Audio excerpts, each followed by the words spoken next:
Hey folks, in this tutorial I'm going to be showing you how to make a simple apple butter recipe in the oven.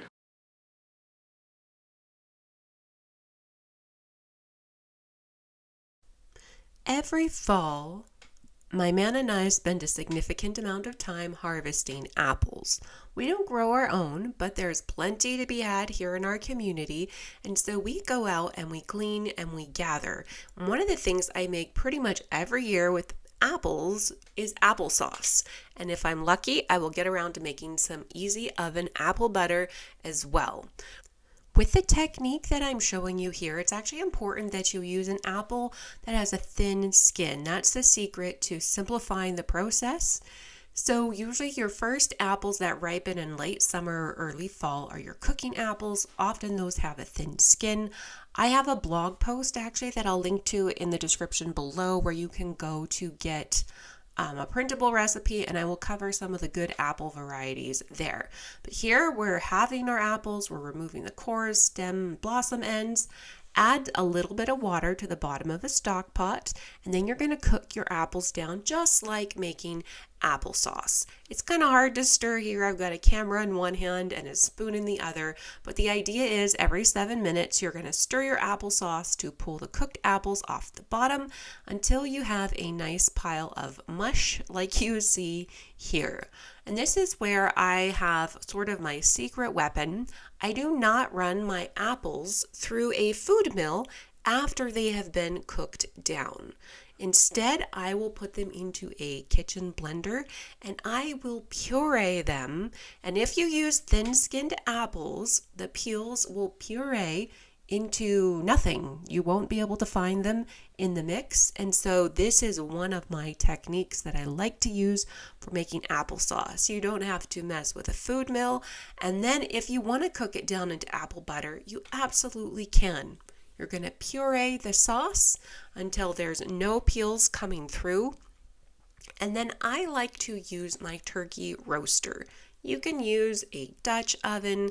You need something you can pop in the oven with the lid off and let the sauce cook down. I like to do mine in the oven because it doesn't take a lot of time in terms of you don't have to stand over a hot stove and stir something all the time to make sure it doesn't burn. You can pop it in the oven at 350 or 375 degrees and let it sit, and it will cook down in there for you. I am pureeing all my apples up, and then we'll slip this into the oven. And I will check it a couple times. A roaster this size probably will take about an hour to cook down to a texture that I enjoy. I will stir it once or twice during the process just to double check and make sure everything is okay, but usually I find stirring isn't really necessary until the very end. You can see on the sides of this pot the line where the applesauce was and where it's evaporated from, and you want it to be nice and thick. You can do a test, put a little bit on a plate, you can chill it in the fridge or the freezer, and then you can see if your sauce or your apple butter is as thick as you like it. This is totally up to personal preference. There is no right or wrong. If you like it a little bit softer and more runny, that's fine. If you like it a little thicker, cook it for a little longer. Near the end, I will stir in some of my favorite spices and sweetener if I'm going to do that. So cinnamon, I'm putting in some fresh nutmeg. The idea with apple butter is to just have it be loaded with flavors, so when you spread it on a biscuit, it just improves the flavor that much more. Some people love it on morning toast or even in morning porridge. Here I'm adding a little bit of honey.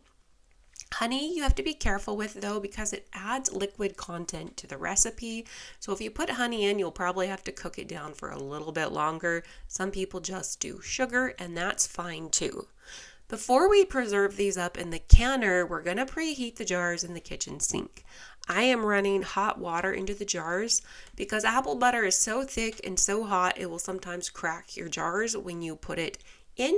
So here we go. We're ladling it into an already warm jar.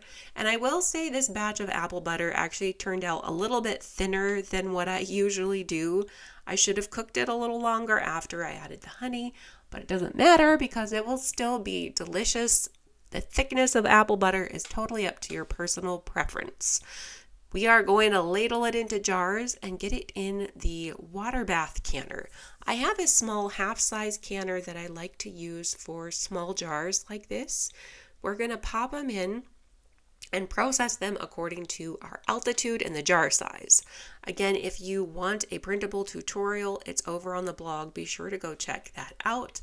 And if you're interested in learning more about canning, I also have a canning course. I will throw that link in the description box below, and you can go check it out. Learn how to safely use a water bath canner in your own kitchen. Learn how to avoid cracking all your jars. Learn how to find safe processing times for your altitude. All that is in there. I actually did 2 batches of apple butter here. And apple butter is actually tricky. It's hard to get the exact amount to fill exactly 6 or 7 jars or however many you want, because it's all dependent on your cook down times. It varies so much in how much you get in the end product.